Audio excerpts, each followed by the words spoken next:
एक तरफ है फौजी फर्टिलाइजर कंपनी जो खाद बनाती है और दूसरी तरफ है पाकिस्तान इंटरनेशनल एयरलाइंस, एक एयरलाइन। अब भला इन दोनों का आपस में क्या लेना देना?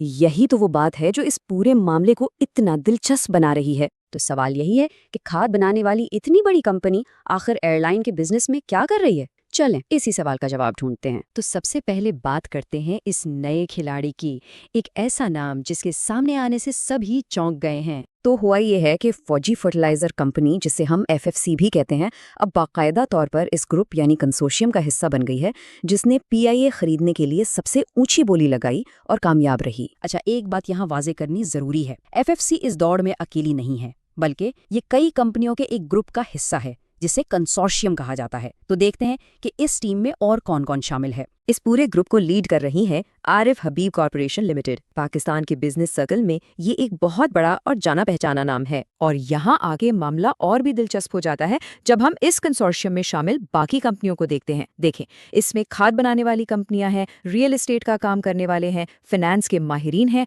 और यहाँ तक के तालीम के शोबे से जुड़ा एक इदारा भी है।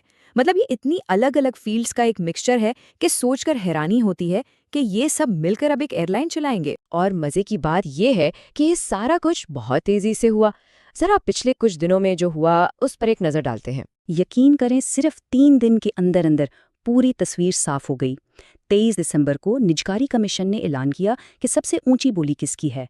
अगले ही दिन 24 दिसंबर को एफएफसी के बोर्ड ने मीटिंग की और कहा ठीक है, हम इसमें शामिल हैं।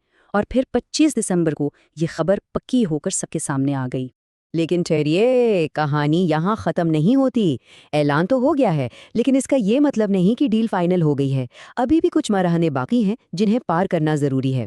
जैसा कि बिजनेस रिकॉर्डर ने अपनी रिपोर्ट में बताया है, इस डील को पक्का होने के लिए अभी कई शराइत पूरी होनी है। इसमें कानूनी और सरकारी मंजूरियों जैसे कई मरहले शामिल हैं। तो अब आगे क्या होगा? बुनियादी तौर पर 3 बड़े काम होने हैं। सबसे पहले तो निजकारी कमीशन एक लेटर ऑफ एक्सेप्टेंस देगा। उसके बाद जितनी भी पार्टियां इसमें शामिल हैं वो सब मिलकर फाइनल एग्रीमेंट्स पर साइन करेंगी और फिर आखिरी मरहले में तमाम सरकारी और कानूनी अप्रूवल्स लिए जाएंगे। अच्छा, तो अब ज़रा बड़ी तस्वीर देखते हैं। सवाल ये है कि ये फ़रोख्त इतनी अहम क्यों है? आखिर इस सब का मतलब क्या है? इस पूरी कहानी से हम 3 बड़ी बातें समझ सकते हैं। पहली बात तो ये कि एफएफसी के लिए ये एक बहुत बड़ा स्ट्रेटेजिक कदम है। वो अपने बिजनेस को एक बिल्कुल ही नई इंडस्ट्री में लेकर जा रहे हैं। दूसरी बात, ये हुकूमत के लिए भी एक बड़ी कामयाबी है क्योंकि वो काफ़ी अरसे से निजकारी की कोशिश कर रही थी। और तीसरी और सबसे दिलचस्प बात ये कि अब एक नया ट्रेंड शुरू हो रहा है जहां ऐसी कंपनियां जिनका एविएशन से दूर दूर तक कोई ताल्लुक नहीं, वो भी इस फील्ड में आ रहे हैं। तो आखिर में सवाल वही रहता है कि खाद, फिनांस और तालीम के शोबे से आए हुए माहिरीन, क्या ये सब मिलकर वाकई एक एयरलाइन को कामयाबी से चला पाएंगे?